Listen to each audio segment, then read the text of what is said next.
Morning, everyone. I notice that I look like I have flowers coming out of my head today. Yes. I'm going to just move this just slightly. How can we? I'll move. There we go. Although sometimes I do feel as though I have flowers growing out of my head, and why not? As we're beginning today, I just wanted to let you all know I spent most of the weekend dealing with vertigo. Again, yes. But I now, there's actually a video that's called the Epley move. And I learned how to do it, and Gay helped me do it a couple of times. So it stopped the spinnies. But I'm still a little, but I'm so grateful to be able to be upright and not crawling on the floor and thinking I'm never going to get out of bed again. So if you've ever had vertigo, it is one of the worst experiences in the world. I found out, I was saying, well, how, what percentage of people get this? The practitioner said at least 50% of people are going to have a vertigo episode in their life. And so if you want to just bookmark the Epley move, just so it might be useful. While I was contemplating life and how to function in life, it occurred to me that what most people say is you can either be in fear or in love. And I started to think even more about, well, what is it to actually love? What's the experience of loving? And that's something I'm very interested in, and I want to invite you to be noticing the sensations, what's going on for you, what do you notice when you're intending love. So when we're doing one of the things I call this is love in action. And now I get even more what we're doing when we're looping attention. We're giving our attention to someone and we're being in the same place with them with our attention, which to me is one of the definitions of love. If I can be in the same space with something else. And so often what I'm seeing, on social media that, is the helpful social media, is that what most people want is your presence. They don't want you to do something or fix something or make something go away, but want your presence. And so I think what we're practicing here is that it's very fundamental basis is love in action. We're intending to circulate love in the world and to include us. Because one of the things I know that I do, and I think that some of us do, is to put ourselves, we're so uh, gracious and generous with our love that we give it away and forget to bring it back. And so the very move of coming back to you, of circulating your attention, is love in action. And so I just want to have you just try that on for a minute, that your giving attention is the most generous and loving act that you can do, because a lot of times, going way back thousands of years, if we don't give our attention, that was really a way of controlling people. So shunning, and we still do that. You see people like, I'm not paying any attention to you anymore. You're not my friend. The way that we use our attention to exclude. And what we're about here in love and action is using our attention to include and to include us. And so I wanted to invite you to just simply when you've experienced being loved and someone is loving you, what are the actual sensations that you experience? So for me, I first thing I feel is an opening. So places in me that might be closed, I feel them opening. And I also feel an uprising energy. So a lot of when people get depressed or suppressed, what the energy doesn't uprise, it goes down. And so when I'm in the experience of love, one of the things I notice is a kind of, the it's like an in-breath, but it's like a whole body in-breath, kind of experience. And so I really want you to give your attention this week and, going forward, when we say, move from fear to love, we specialize in the how of consciousness. People will say, well, just move from fear to love. And I go, well, okay, how do you do that? And so I think that our loop of awareness is the fundamental way that we can put love into action in the world. So letting ourselves, so I'd like you to first give that kind of here I am with you attention to you, and letting your body tell you, oh, I'd like some special attention here, or for a feeling I'm having. And I'd like you to let yourself give you that attention, but then also let your body respond to receiving that kind of loving attention. Because usually we have, I gotta, we're stiff, and as I think of as white people, we are stiff and don't have any rhythm. And so if you let your body respond to that, like a warm bath, some of the sensory experiences that can give you that experience of loving yourself just as you are, and then letting yourself notice looking out around you, or even sensing out around you, and where would your loving attention want to go out there, and again letting it land. So there's a bush out in front that is, I can tell when I look out at it, oh honey, you need some attention. And so I'm just giving my attention to this bush and letting that land. Here I am with you, and then back to you. And let yourself do that a few times, finding your own rhythm, because the big power, your engine of love and action, is the shift.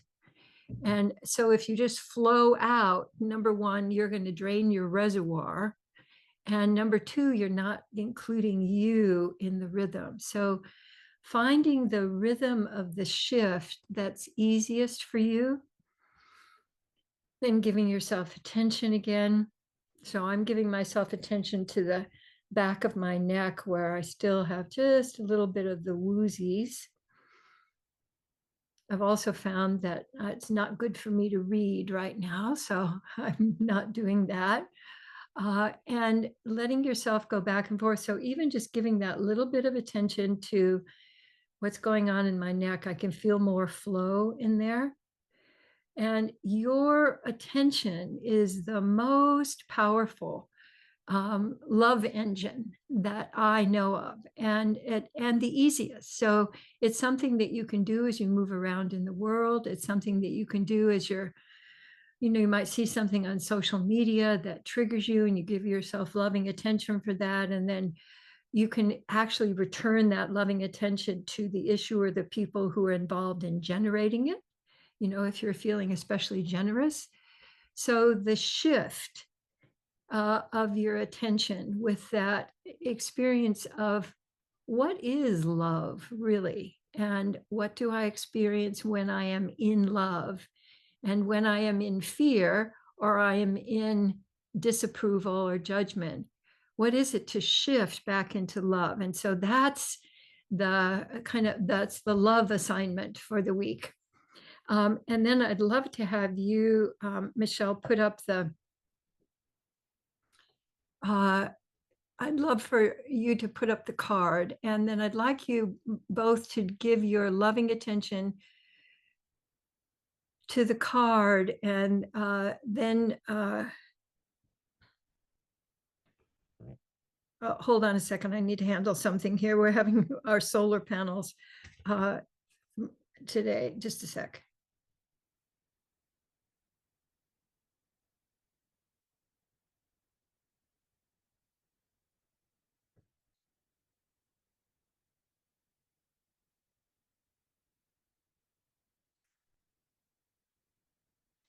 All righty, I'm back.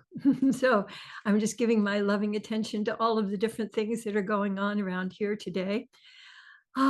So there's something too about the gaze here. I get when I look at this, I feel so much more inner space and the sense of uprising energy that I was telling you about in spaciousness. So letting yourself let love go into the collage and then let love come back into you as I read this. I can shift from upset to clarity within 2 to 3 full breaths. And I love how the image here really invites breath for me. Notice if it invites a kind of welcoming breath for you.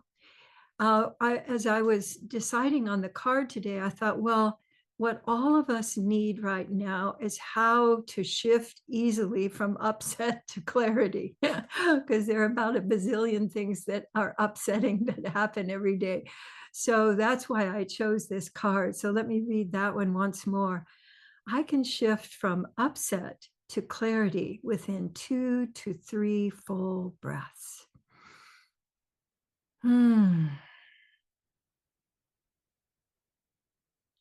And then the question is, how can I choose and respond freely with full presence rather than reacting automatically?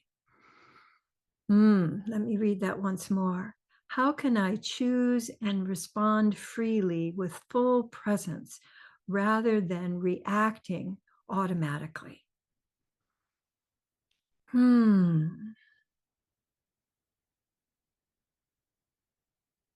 The automatic, so much of our lives are on automatic, and making that shift from automatic to choosing really activates flow in your body. So let yourself notice if you've created just more. In fact, you might just think of something that you reacted to from a recent upset. So my recent upset is my vertigo experience, and noticing if your 2 or 3 breaths allow you to shift into clarity or openness or open space, especially the out breath, letting yourself breathing out and letting go. All right. And then let's come on back to the big group, because I wanted to just share with you that this card is about healthy responsibility. And healthy responsibility is the ability to respond to what is going on. And I also find I get to reclaim my creativity when I'm really letting myself respond rather than react. And when I'm finding myself reacting, then shifting my attention, breathing with that really opens up a sense of more space. So see if that has occurred for you. And then I want to share with you our Presence Connect play for today. This is great. Presence, befriend feelings and be with. So what we were just talking about at the beginning of our being together, which is letting yourself be with something. And very often, if you think of Christopher Robin and Eeyore and, going through the woods, a lot of what they do is be with. So there's not a lot of advice. There's not a lot of, quit that and stop it. There's really a lot of being with. So there's being, letting yourself be fully, and then being with. And the being with is something I think a lot of us skip over because we go right to what can I do to stop this, or what can I do to change this, rather than being with and then seeing how the flow of being with opens up more connection, opens up more choice. And then connect this might be challenging for some of us with some others, is to see others as allies.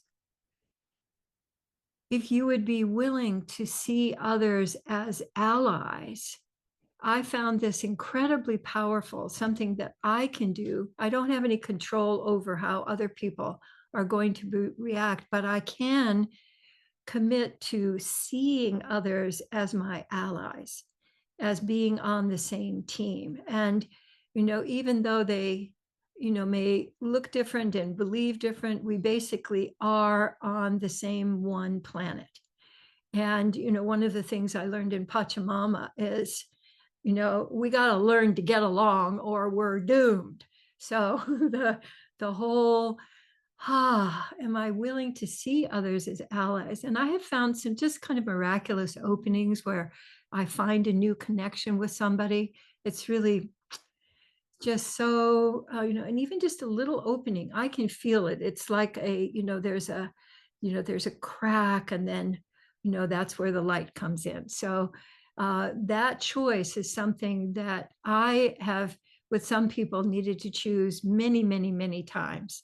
And, even if they don't shift, I shift, because I'm then seeing, if I'm seeing them as an ally, I can shift my attention. I can support ways where we might be able to connect, like around that we both breathe the same air, when we drink the same water, and, and how can we co-create, at a level that recognizes our humanity. So that's connect. And then play, of course, is the fear melters. And what I like to say about ooze and root and wiggle and love scoops is, when in doubt, love scoops and fear melters, letting yourself, the fear melters can't ever hurt you. And they can just open up more space for more love and connection and presence to come through. And I love having us play with incorporating those into various things that we're doing. So those are our explorations for today. And I realize that as I'm speaking, that I'm still a little fuzzy. So if you felt some spaces between my words, this is what recovering from vertigo looks like. So for me. So, but I'm just so grateful that I'm upright and not and not flat. So thank you for your presence, and I look forward to seeing you next time. And please stick around and share with people as long as you would like. All right, and take care.